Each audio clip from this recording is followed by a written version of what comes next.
Hello and welcome to another episode of Climate Watch. I'm your host, Fei Fei. This episode is extra special because we're launching a video alongside the podcast. It's something new we are trying this year, hoping to bring in more life into our conversations. And that's not the only new thing. We're also introducing a fresh conversation format. This time, we're hosting a roundtable discussion in collaboration with Professor Wang Binbin from Peking University. If you remember, last year, she brought us some incredibly thought-provoking discussion in the episode on the need for new climate narratives. But after that conversation, it became quite clear to both of us that one episode isn't enough to make a real impact. So this year, we are continuing our collaboration with Binbin and also her initiative Beyond Climate Dialogue to bring in you fresh voices with people who don't typically appear on platforms discussing climate issues to see what new ideas and perspectives may emerge. Welcome back, Binbin. So happy to come back. And yes, this time not only me, but also my initiative, Beyond Climate Dialogue, and why we should come together. It's also, I think, related. Last time when we talk is about hope, because nowadays when we talk about climate change, is most of the time we would think, oh yes, it's an extreme weather disaster, and then what we should do is just turn off the light and lower the air conditioner and save water. Anything more? Simply not. So although so many people, they may want to join us, but they don't know how. And all the narrative is so negative and passive. So this is why I think only stay in the silo of climate is not enough. If we want to really, find some creative solutions, we need to step out from our own silo, from the climate, is our comfort zone, and then talk with people from different fields. And we can inspire each other and create some new pathway towards the future. So this is why I initiate this dialogue. Yes, as we discussed before, that climate is so intertwined in every part of our life. Yes. But seldomly we look at a lot of issues without the lens of climate change. So I think it's also very significant for us and it's also very meaningful us to invite more people into this dialogue. So also with your initiative Beyond Climate Dialogue and also on our platform Climate Watch this time. And so for our launch episode for this grand and meaningful and fun collaboration, I hope, we're starting with a very crucial topic. Yes. On a very special day, we are looking at climate change from the perspective of females. And also we are launching this episode on the International Women's Day. So I think what is the better way to kick off this collaboration with an all-female roundtable? Yeah. So joining us today for our launch episode is Yao Songqiao. Songqiao is involved in a lot of activities related to environment, and I think she's an entrepreneur, and also she founded Bound, which she'll explain later with us. She's also worked extensively as a researcher on environmental issues worldwide. I think her work has taken her from China's rivers to agricultural projects in Sierra Leone, Zimbabwe, and other African countries. And so, welcome, Songqiao. Thank you for joining us on Climate Watch and also Beyond Climate Dialogue. Thank you so much, Fei Fei, and thank you, Binbin. It's my pleasure to be here. So, you founded Bound. So, can you explain to us about that initiative? Sure. I started Bound in 2017 after spending almost 4 months in Antarctica and witnessing how just being immersed in nature can change people completely. So I thought young people in China don't have experiences like this very often. So my initial thinking is, how do we have these experiences where people are completely open and connected to nature and through that become agents of change? But since 2017, it's been an 8-year journey. So we have done many different things. We started with those expeditions, learning journeys, but we've also worked with different systems to transform the leaders and the organizations within them. So we work with schools, we work with companies, we work with climate leaders, with climate organizations, and also philanthropists and resource holders. So we're hoping that by connecting with different people in the ecosystem, we're moving towards transformation, that everybody cares about nature, everybody can be living in harmony, and from their own point of influence starting to make action. That sounds like a fun expedition. Can you explain further a little bit more detail to us? So what sort of activity normally will be carried out under Wildbound? Yeah, so actually we're planning something in May in Bali, and we're hosting a regenerative design workshop, so which is a training and experience for architects and designers in Asia, all around Asia. So we'll have a 5-day immersive experience together. They will be exposed to principles and theory of regenerative design, which is a very different way of looking at building design, which is not just changing materials or zero carbon, but actually looking at the essence and potential of a place and a space. Like, for example, a space we're in, how do we elevate and optimize the potential of this place, and how do the different actors collaborate and co-evolve in that process, so that an architect or a facilitator become an enabler of the different living systems within it. So don't know if that's still a little bit abstract, but basically it's changing a mindset that you're working with the ecosystem around you, but all of the ecosystem together moves towards regeneration. A lot of our economy currently moves towards destruction or exploitation. We're turning resources into goods for selling them for values, but how do we actually make them in a regenerative, sustainable way that not only are we taking, but we're also adding value. But in that process, there's all these side effects and product that's actually benefiting the whole system. So that's what we do. Yeah, I remember last time when I was talking with Binbin, she also mentioned a very similar idea of the reason that we are facing climate change and global warming is not just about, say, the economy or the economic development. It's about the whole system. Something is wrong with the whole system. And so to better address this issue, we need a change systematically. And I think that's very similar. And is that the reason that you sort of resonate with each other? Yes, I think this year is our 10-year anniversary to know each other. Oh, wow. Round of applause.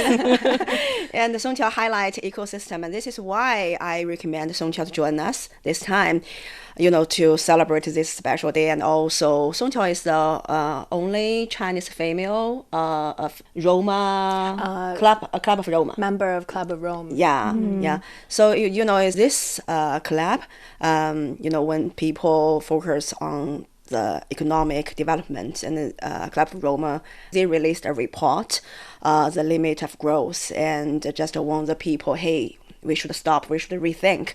So it's a very important international think tank. And I'm so proud that Songqiao can be, chosen to join that club. And especially the only one Chinese female now. Yeah. And I think it's not only because Songqiao has a strong academic background, but also she's very active, as she mentioned just now, Wildbound. And 10 years ago, in her 20, I think, I met her in Paris. And that's a milestone for climate, process, because that's 2015, we got the Paris Agreement. And right before Paris Agreement, we gathered in it's a youth leadership summit, right? Yeah, in San Francisco. Yeah, so both of us were the keynote speakers, and I think You spoke first. First, right? And you second. So I just sit here and listen to her, and she introduced why she has strong interest to Antarctica, on climate and biodiversity, and her trip to, the Zimbabwe, different country of Africa. Wow, so interesting, so colorful, and especially she's also from Shandong province, the same hometown. So from then on, I felt, oh, yes, I'm so happy, so proud. I have this sister, from the same place with the same root, and also with the same hope and the same mission and vision. Yeah. So did you still remember what you talk about your childhood? I still remember the card you mentioned from Antarctica, right? Yeah, that was when I was actually fundraising for my first trip to Antarctica, and I went to Antarctica right after the Paris summit. So I think it was relatively a hopeful period during the climate movement.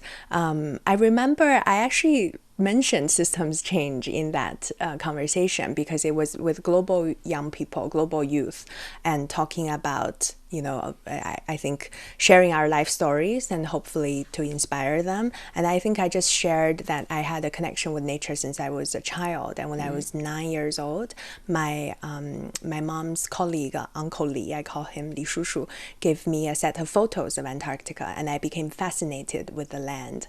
And I actually, wrote essays and everything as a kid. But when I was 25 and actually going to Antarctica, my mom digged out all of these information of mine. I had no idea that I wrote about the sea ice, I wrote about elephant seal and blue whale and penguins, that those things I thought I learned in graduate school when I actually studied geography later. But actually, as children, we already have this innate connection. And I think very often we need to remember back then our connection. And I think actually at that, in my speech then, I mentioned theory U. I actually mentioned about this blind spot of leadership.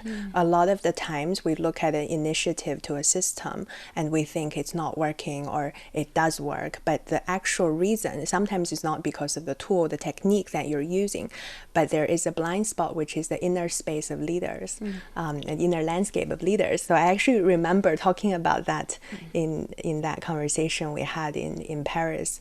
And I remember when I discovered it myself, it was like a big aha moment because I was still quite young and I had done different things, and some of them were successful, some of them were not, but really reflecting from which point of view, from which inner space are we actually trying to make change. And I think the Paris Agreement was a very pivotal moment because it was when all the countries come together from a place of hope, from a place of connection and shared openness, right? And now in today's world, it's a little bit harder. I think people's inner space is a little bit more anxious or maybe have a little bit more fear. But I was trying to say that as young people, we all had that inner space of openness and connection with nature, and perhaps we can tap into our wisdom when we were younger. So you think leadership is kind of playing a key role in, for example, if we want to launch actions, not only in addressing climate change, but probably in facing with other problems in our life and society. Why do you think leadership is so important? It's hard for me to say leadership is important because there's so many interpretations of leadership, and the project that Binbin and I both were on, Homeward Bound, the whole focus is talking about women's leadership, especially in science, in technology, and in sustainability and in environmental issues. And I struggled quite a bit with it because I did a lot of education in the West, and for that program, Homeward Bound also talks a lot about becoming a leader. And I think leaders sometimes mean there's also followers, right? And then there's, what does leadership mean? And even in some of the Chinese classic, like in Dao De Jing, for example, the leaders is people who are invisible. Usually when you have accomplished something, but actually people don't know and they already have a good life and they say, oh, it's just such a good things are going so well. And that's when you know you're a good leader. That's what Lao Tzu wrote back in the day. But actually in today's world, it seems like leadership is like strong leader, having a clear agenda, very good speaker, very charismatic, persuasive. But again, those are mostly the outer appearances of a leader, but what is the inner space of the leader? So actually, all of us can be our leaders of our own lives and of our own inner landscape, like what Binbin mentioned, hope. How many of us are leaders of our own emotions of hope? Like how many of us can determine that we're hopeful and decide that, and from the things and the people we interact with, to really have deep hope for the future and for our loved ones, for our future, for our children. It's been very, very difficult. And in that aspect, I think leadership is very, very important. But in some of the outer experiences, I think sometimes we're attached to these things. Not that they're not important, they are, because like in Homeward Bound, we learned that there's not, I think 25 to less than 50%. I think when I was joining, it was only 25% of women are in key leadership positions in science. So then you have most women not even participating in deciding what research are we doing for all of humanity. And that's missing a big piece, right? So these people, the leaders, still have a lot of decision and power in decision making, in what funding, what research, what topics are really important. And women may not be part of that conversation. Young people may not be part of that conversation. And that conversation may be very largely West dominated, I don't know, or certain industry dominated. So I think still participating equitably is still very important. But I also wanted to recognize this deeper dimension of leadership. Yeah, that sort of answers a long-lasting question of me when we're talking about women in leadership, is that, of course, we need a good presentation of females in the leadership roles, but I often have this question of, what if I don't want to be a leader? Because as Songqiao pointed out, a lot of times people assume leader to be aggressive, to be strong, to be in charge, but that necessarily doesn't represent everyone in the society. And that sort of answers back that we are also the leader of our own life.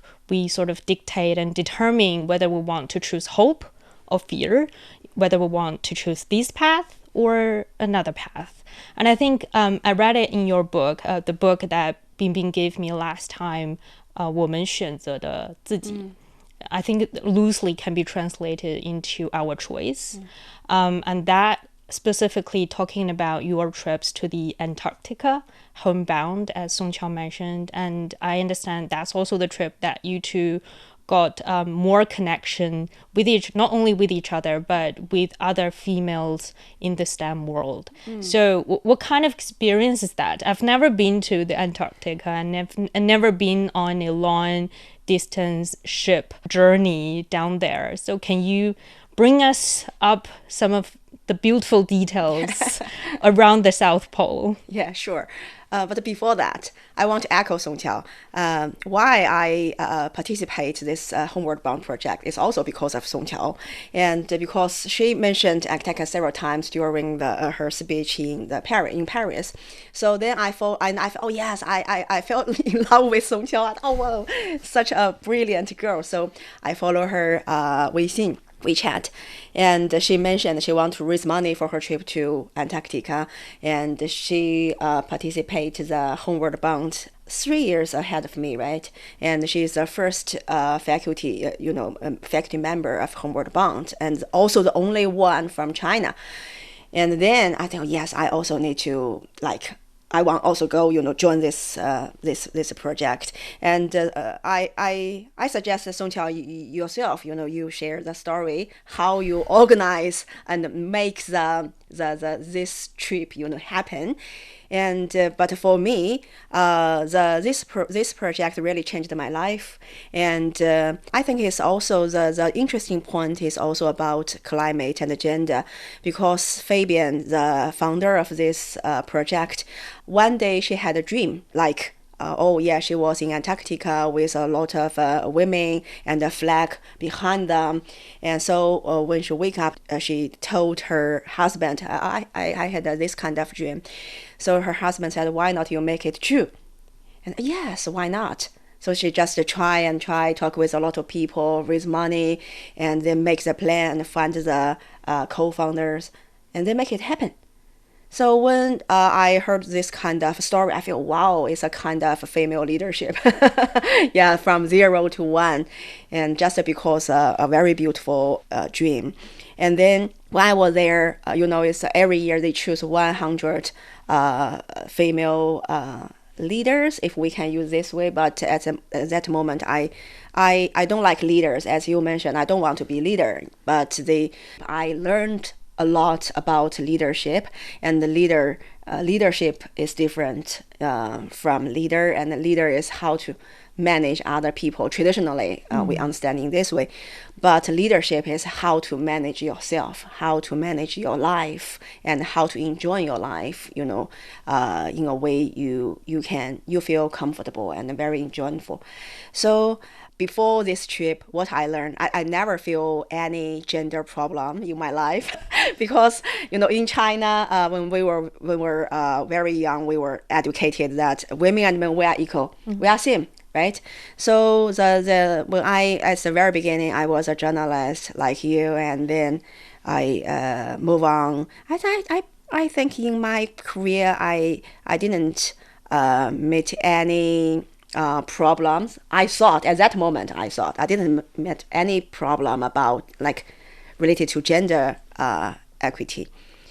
It's in Antarctica, that program, so many people, 100 female leaders, scientists from around 30 countries.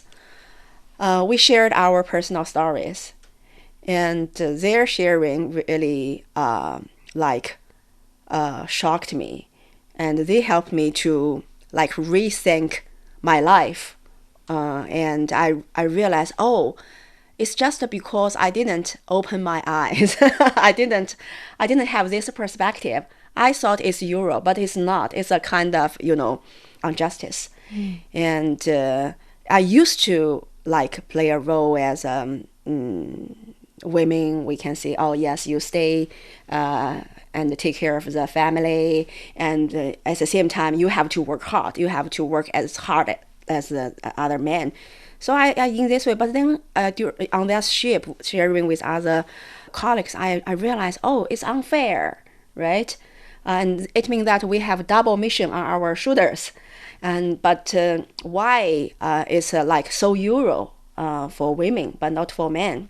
So I think this trip gave me this kind of enlightening and helped me to reflect what happened and how to help more girls to wake up about this kind of situation, and how I think it's not about do you want to trigger a battle between men and women? No, because for men they also have this kind of unfair situation, and they were you should take care of the family in a different way, earn more money, and you should get higher ranker, and to be a senior, official. So I think they also have this kind of social responsibility. So when we look back from this perspective, and it's not only about gender, it's also a ecosystem, and it's a systematic problem. And only both men and women, we wake up and we try to rebuild the system, which can benefit all of us, then we can have a better life. Yeah, exactly. I think when we're talking about gender equality, it's not that the females are trying to blame on the males for a lot of problems, but I think some males are also can be called the victims of the system as well. So basically, we're calling for a change systematically. But I'm wondering for Songqiao, is that trip to Antarctica also open up your eyes to the gender issue as well? Or why? I think I actually checked out some of your speeches and also your podcasts before this show, and I realized Antarctica is such a landmark trip, I think, for you. And so why is Antarctica so important to you? Yeah, as I mentioned, when I was young, I just had this fascination. I think just from those photos and seeing ice and penguins and whales, and And to be honest, every little child I speak to, like, when I meet children, they all know so much about Antarctica. I think people naturally connect with penguins or glaciers. Like what we are showing in the back. Yeah, exactly. And actually, when you pass the Drake Passage, there is a part called the Antarctic Convergence where the cold currents and the warm currents meet, and you have a sudden drop in temperature. That's where you could meet an iceberg like this. You really feel like you're going into a different world, because this is a very large continent. It's twice the size of Australia, and in the winter, the sea around it completely freeze over, so it's even another 1.5 size of the continent. So it's a huge landmass, but it's never been colonized by human being. We were never able to settle and actually to conquer Antarctica, to make it another country or make it anything. So nature is the most powerful thing. So nature is the matriarch there, is the leader.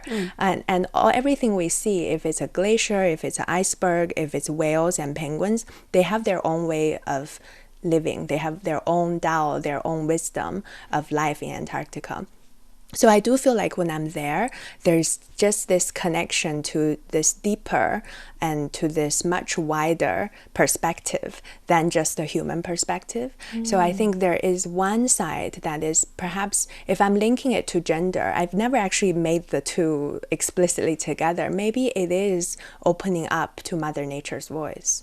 And usually when we're in a big city, or when we're, at a big conference where there's a lot of people, then it's mostly human voice. It's not actually Mother Nature's voice. Although Mother Nature is speaking to us all the time through the air we breathe, through the water we speak, through all the trees around us, through the oxygen that we're taking in. But actually Antarctica is very close with it. And I think people have similar experiences in the rainforest or even in the desert, or even looking at the night sky.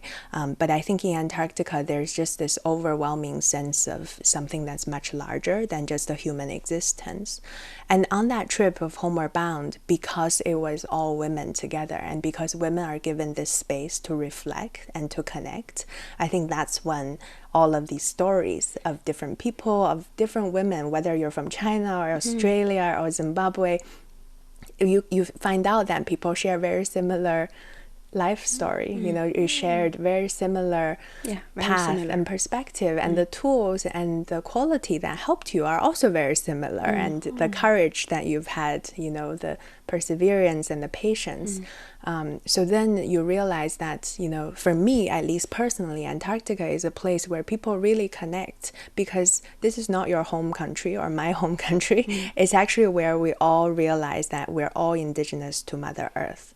We're not just a Chinese or Australian, and that's how we're managing Antarctica right now. It is a global commons. It belongs to all of humanity and future generations. No country can say lay territorial claim, although some countries are, but there's all suspended in international law. Yes, and can help us to rethink the what other, and also about the human order, because we used to think humans on the top of the pyramid. But in Antarctica, I still remember I visited an island full of penguins. And before we visit that island, we were told, hey, keep quiet and do keep 5 miles distance, with the penguin, and do not disturb your life. So we just very careful and close our mouths. But when we arrived and walk on the island, we found the penguins just look at us. Oh, maybe you are another penguin, so they just pass by. A larger penguin has entered. Yeah, and I think if at that moment, I thought if I were in a zoo, I look at a penguin, I will full of curious, and so funny and so different kind of interesting point. But for penguin there, when they look back at me as a human, they have no this kind of, they just put you there, they just go do their usual things, swim, and they just try to find food. So I really think, yes, it's their land, it's not humans, and they on behalf of the Mother Nature, and it's we used to think, yes, we can manage the disaster, we can control everything, and we can create new technology, different kind of engineering, very advanced engineering to address different kind of crisis. But in Antarctica, I realized the potential of nature is so big, it's huge, and what humans should do is should look back at our nature mother, this earth, and learn from them. And not only, I'm not saying that, develop the technology, advanced technology is wrong, but at the same time, we should have different kind of choice. And we should also learn from nature mother. And I really think a lot of wisdom nature mother have. But because we used to look ahead. So this is the point. If we look back and rebuild the ecosystem, we really can not only help the nature mother, but more importantly to save ourselves. I still remember in 2009 Copenhagen, the big slogan is, "It's the last chance for human to save the planet." But now we realize it's not the time for us to save the planet. It's the time for human to save ourselves. Exactly. Yeah. Because I think I read somewhere online about a debate on perpetual growth, that some would argue that, for example, especially in economy, we are only seeking growth. But people would ask, where is the end for this growth? You can't grow forever. There is a limit here. There must be a limit somewhere, but where is it? But then from the last time that we talked about the use of coal, Binbin said something very awakening to me, is that we're thinking coal is the culprit of global warming right now. But coal is also part of nature. Coal was there because of nature, and now we're talking about renewable energies. Of course, they seem good now, but what would happen, for example, 100 years later, when we're also using renewable energy on a large scale? What will happen next? Would renewable energy become the next coal that we shift our blames on?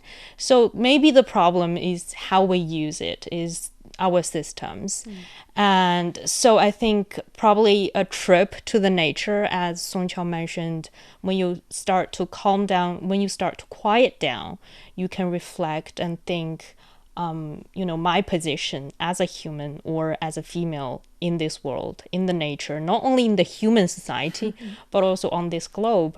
Because I remember, because I've never been to Antarctica before, but the closest experience I have is to a small island down south of Australia. It's called Phillip Island, where you can see the little penguins coming back to their home on this island from a trip to the Antarctica.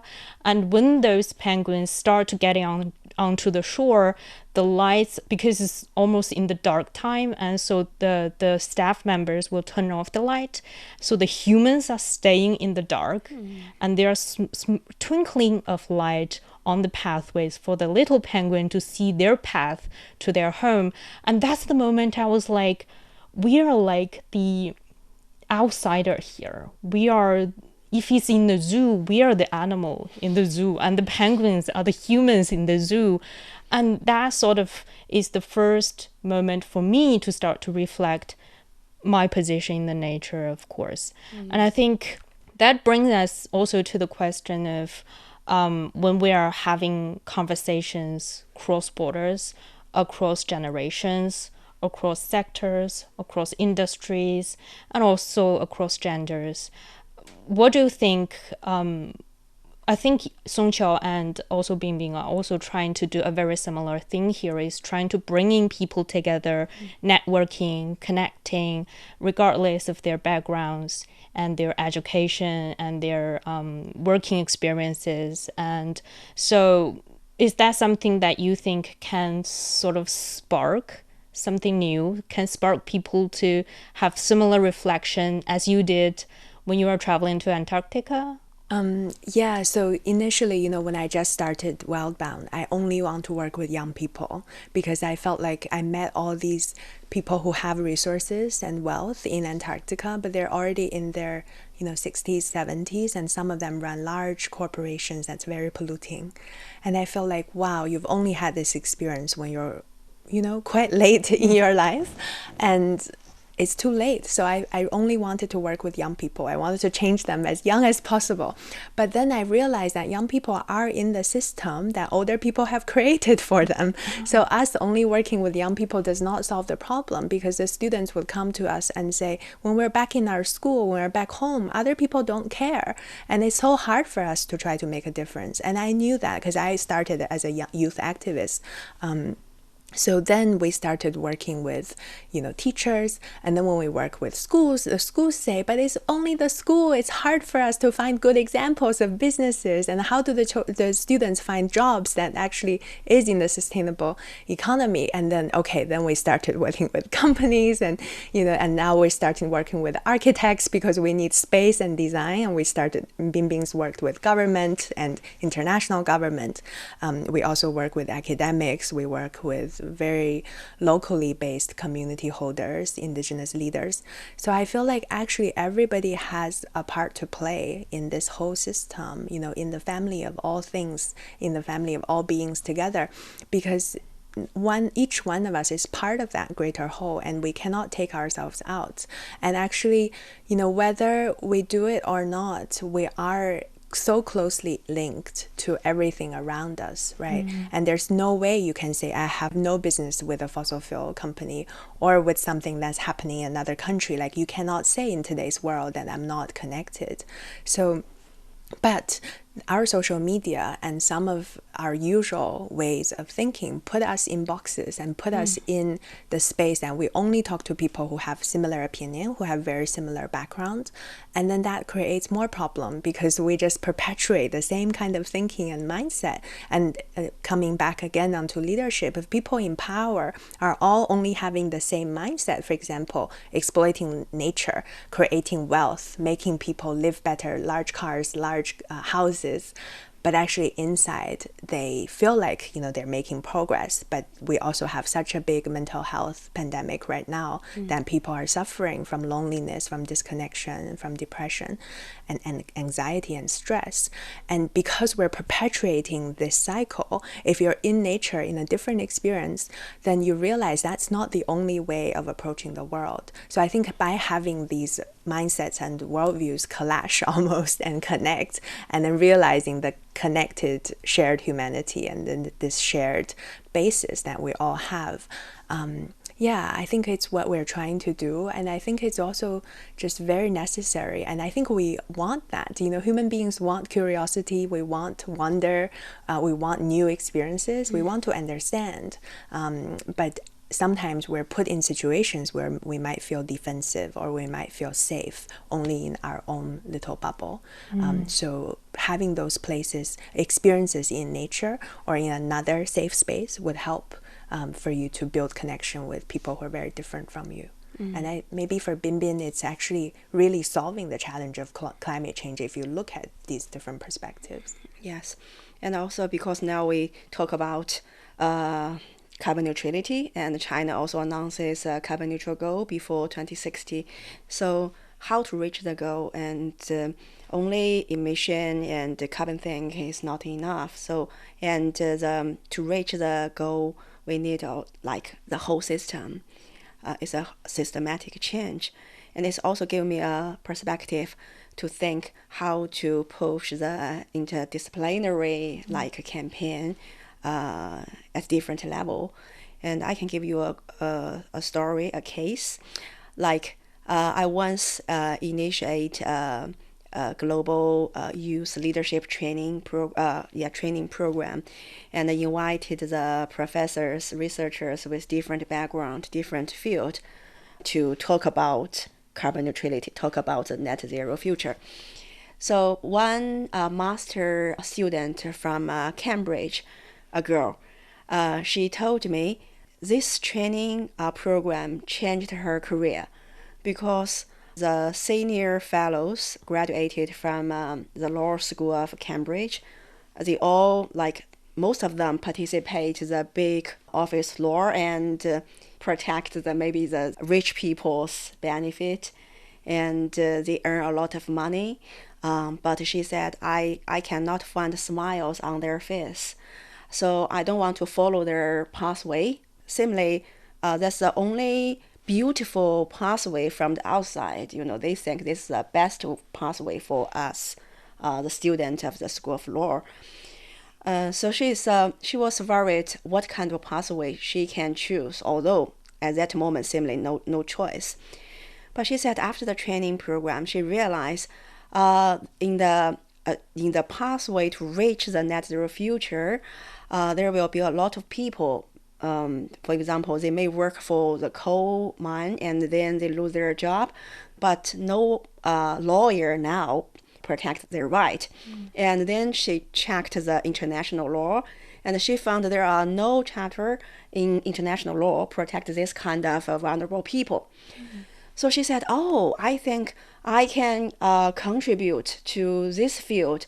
I can push the international law to open a new chapter to protect the new vulnerable group and who may lose their job because of this kind of green transition. And also I want to be the first lawyer in this field. So she said, Professor Wang, I thank you so much. You really empower me. I say, no, I should thank you because you empower me. You make me feel my job is so meaningful. And this kind of interdisciplinary training approach is so important, as Songqiao mentioned, for young people to set up the network and open their mind and step up from their own silo. A lot of students, when they come to me, they also double check with me, hey, Professor, well, I have no background of climate. Can I join you? I thought, of course, you have a new perspective, you can contribute to our mission. And I will give them the case of Christiana Figueres, the former executive secretary, right? Of UNFCCC.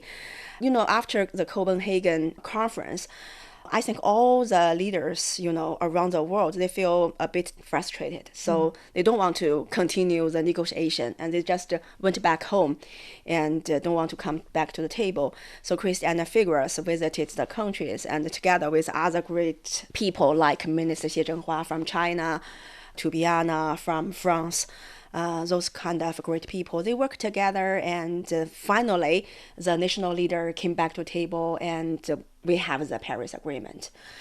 But the key point is Christiana Figueres' education background is not climate change. What is her background? It's anthropology. Anthropology? Yeah, so she said it's the perspective as anthropology give her a perspective to understand human, and also because she can understand the human, the character, the nature of human, she know how to show her respect to the leaders of different countries and how to share an open atmosphere to talk, to exchange, and invite the people back. So you can see a new perspective really can change the old chessboard. And then another question I have is for my plan for this year on Climate Watch is really to bring in more people, especially those not involved typically in climate change and climate policies. What should we keep in mind when we are talking people or bringing in people that from different backgrounds and bringing people interdisciplinary or even across generations? Are there anything that we should be prepared before opening up these dialogues? This is why we should cooperate. This is why we have this kind of cooperation, right? We have, as I mentioned, on this kind of topic, you have a new protective on behalf of the audience. right? And I'm the expert on climate, on carbon neutrality, but too familiar with the topic. And if we have a guest speaker like Songqiao, she has her own perspective, like on the nature, education, ecosystem, so we can exchange and we can learn from each other. But sometimes as a like the audience, they may have no background of the two topics, and you are so important here, to raise the questions and follow up the questions to ask for how, why.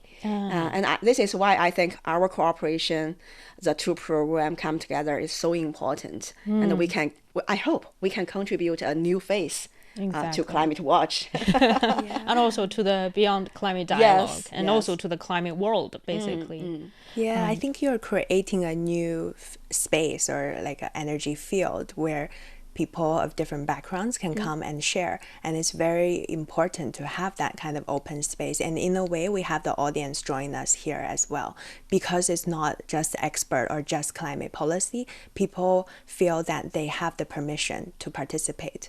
So I think that's very important. And when you two are opening yourselves up and when you're connecting to people's essence and their stories that's so meaningful and core to them, I think that will touch people, because that will naturally connect with other people. So I think it is about making space, and I think you're quite good at it. Thank you. I will try to be more candid, honest, and just ask questions and do not thinking, maybe this question is not appropriate or not good enough. But I think for a lot of them, especially who do not have a strong connection to, for example, climate or nature, some of them would think this topic is kind of distant, because especially for those living in cities, they're so far away from the nature especially. And also when we're talking about, the climate is changing, we are having this, we're having that, and we need to do this and we need to do that. But for the majority of the public, they would be like, yes, it's important, but I'm so small that my action probably won't have that of a significance to this whole mission, to this ambitious mission. So, well, sometimes I will have turn it off, because, taking the sustainable way of life can be troublesome, can be more expensive, can take in some extra efforts.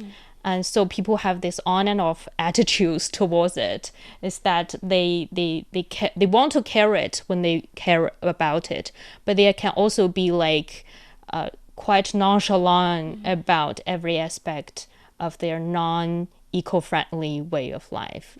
And I hope by having dialogues like this, we can make people realize that your action first needs to be consistent. And also, it doesn't matter big or small, really. But basically, any spark is meaningful in this world. Yeah, we have a saying at Wildbound, because we work so much with young people, if it's not fun, it's not sustainable. If you really cannot find joy and fun and make friends while doing it, then maybe don't do it, because you probably, especially for young people, they find more friends playing video games or doing things, and that's why those things naturally attract people. So I think, yes, climate nature might seem quite distant, but you can see, for example, we collaborate with the Nanjing Hongshan, the Red Mountain Zoo, and they have millions, hundreds of millions of followers, young people just looking at the animals, doing something, during COVID. There are so many people who innately care about nature, and they find a certain joy in discovering it. So I think it's very easy to think, oh, I'm not doing this enough, or I'm not doing that enough. This is another burden I have to carry. And that is really too hard, I think, for people these days. So I think find ways to find joy in it is really crucial. Yeah, fun is very important. And this is why I mentioned the current narrative of climate and nature is too, a bit boring. And when we talk about climate nature, I have a lot of task on my shoulder, on my personal life already. I don't want to touch this kind of big issues. And you as expert, you go ahead. I just stay at home. So if we make the topic fun and make people feel, yes, it's interesting and I want to join it, and if it can I can really enjoy it. So this is why I set up the C Force lab in Peking University in my institute, because C Force lab is also trying to help people, because now there are so many depression, among the whole world, and the C is curiosity, courage and compassion. And so first step is we use different kind of like a climate coach or different kind of approach to help the people to go back to themselves and see themselves, and then we go outside a bit to see, yes, the link between yourself and the climate. And we will not teach the people, tell the knowledge how, but like invite them to join us to make the experiments together to create the new approach. So they can join us with the small things, as you mentioned. And I still remember some international organization when we talk about how to reach the future, and they said there are three R principle, like recycle, reuse, and the first one is reduce, reuse, recycle. Yes. Yeah. So like this one, when we talk about this one too, these three principles with the business, and ask them, hey, follow us. You should match the principles. Otherwise, like, you are a bad guy. And the business was, okay, I have to match the principle. Otherwise, maybe I will get some punishment. But for the general public, if we share, hey, this is the three principle, they said, can I really buy it? Is it, cheap enough? So the feedback I gave back to the international organization is that, hey, I can share 3C principle. 3C is, if you really want to reach the consumer, the general public, you should think the principle is cheap, comfortable, convenient. Otherwise, who will care, right? Yeah. So this is, I think, the perspective you mentioned, Feifei. We should really work on nature and climate. But first of all, we should understand our audience. We should understand the perspective of general public and really open a pathway for them and reach out, invite them to join us. Otherwise, only a few of us, how can we reach the goal, right? See, that's why it's important to have female voices in climate conversations, because for years, I think most people are hearing about, the clock is ticking. We need to action now. Otherwise, we are doomed as humanity. This is the last chance for humanity. But, it's been last chance for 20 years now. When is this last chance going to end? So I think now we have this fresh perspective, especially in this space, in this room, that we are bringing in female voices into this conversation, into the issue. Yeah, I think Feifei, you mentioned a really interesting point. It's the clock is ticking, it's 20 years. But for many society, they have already ended. For example, matriarchal society. A different way of living and organizing. My family name Yao has a female in it, so it came from matriarchal times. When I lose hope, I look at my family name and think, this family name has survived 5,000 years. And back then, the society were ruled by women. And, we still have matriarchal society out there in the world. And in a way, women have a very different role. And that kind of leadership may not be the same as modern leadership we have. Although women are in charge of not only resources, but relationships. And I think women are very good at managing the relationships and the connections. And you would also find that the way of organizing is very different. So around the world, a lot of civilizations and a lot of different kind of culture have not lasted, and what we're saying, the clock is ticking, it's not humanity, or it's not the whole planet is ending. It's a certain way of living has to end because it's not sustainable, because it's based on the extraction model, because it's based on this hope for growth that is always going to continue. That is not how nature works. So having women to bring in a particular way of working with cycles, working with rhythm, working with other people, building connection, building network and community is crucial, because we need this slow transition or maybe fast transformation of our current system to a climate friendly, to a nature friendly system. And we're all in that great transition together. So it's not that we have to save everything. It's actually, how do we move gracefully into another state? And women are really good at this, because I don't know about you, Feifei. I know Binbin has given birth to 2 children. So you go through a lot of transformation yourself to bring a new life to this world. So I think female leaders in this way are also helping us to birth a new system. And we need to change, right? And the old system, there's a lot of things that needs to shift. And there's lots of people who are resisting, who don't want to change. And there's lots of people who are saying, you have to change right now. But how do we actually move that so it has minimal negative impact, so that that shift can be benefiting for human beings and for other beings as well. Yeah. And also, I think there are a lot of studies saying that females, especially in developing world, are the ones that's been most affected by, for example, extreme weather events brought by climate change, because they are the most vulnerable. Not only developing countries are vulnerable, but this particular group of females in those developing societies are the most vulnerable. And I think not only women are on the front line facing and fighting against these extreme weather events or other negative impacts brought by the changing climate in their own ways. Yes, of course, for those of us who have the fortune to be fortunate enough to not be on that front line, are figuring out our ways to sort of making that transformation as smoothly and also painless as possible for the general public to reach out to that transformation or the future civilization or more sustainable civilization that we hope to achieve in the end. And that's basically the gender perspective to the topic of climate change. And I think lastly, as a closing note, what sort of messages do you two have for our audience when it comes to the issue of climate or the issue of finding yourselves in the nature or in our world today? In probably 1 or 2 sentences.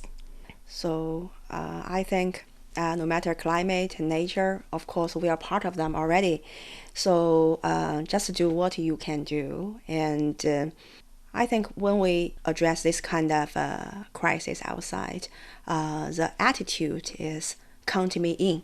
If you use this kind of attitude, you will find, I have my own expertise. I have my own perspective to contribute. Otherwise, the outcome is only blaming each other and show fingers to each other. So remember this principle, count me in, and you will find your own way to join the mission. What about you, Songqiao? Yeah, I would say for people who feel like you don't feel connected to nature or climate, maybe first start with your own nature and your own climate. We all have an inner weather each day. It might be actually raining outside, but very sunny inside. So just from that space of opening up and to recognizing yourself and finding joy and openness in it. And you can just pay attention to the trees, the plants around you. You don't have to go to Antarctica right away. You can just start by taking care of your plants at home or paying attention to where your food comes from. Just start very, very small and find joy in it. And then you will find small things naturally will grow and connect you to others. I do look forward one day, probably, I can go to Antarctica myself and really see the penguins, the seals, the icebergs, and also the ocean, the blue sky. Probably, I'm not sure. Is the sky blue over the Antarctica? When it's sunny, yeah. When it's cloudy, it can be gray. Songqiao and myself, we are together with other three girls. We are initiating a new, I think you introduce it better. Yeah, we have a new project, an expedition to Antarctica, but not as an expedition, but as an ecological pilgrimage, because we think the glaciers, the land, the ocean in Antarctica are actually our elders. And just as people go on a spiritual pilgrimage, for a Buddhist mountain or go somewhere, for ecologists, we go on an ecological pilgrimage to where the record holder of our 30 million years of Earth climate history, long before human beings have come here. So the project is called Gaia's Ark, because we're all gathering for Gaia, which is Mother Earth, and we're hoping to bring people from different culture, different generation, different background, and different wisdom tradition together for this journey of inner discovery and also system transformation to Antarctica. So we can go there together. Oh, yeah. Yes, I look forward to that. Count me in. That really brings us to the end of this episode. And I do want to thank Wang Binbin and also Yao Songqiao for joining us for this very insightful and fun and inspiring conversation. Also, I want to thank you for tuning in to this episode of Climate Watch. Of course, if you enjoyed today's discussion, you can also follow us on your favorite podcast platform and also check out our latest podcast and video content. We'll also be bringing you more roundtable dialogues in collaboration with Professor Wang Binbin and her Beyond Climate dialogue, so also stay tuned for that. Also, I'm writing a newsletter, Rivers and Mountains. You can keep in touch with me on that platform, Substack too.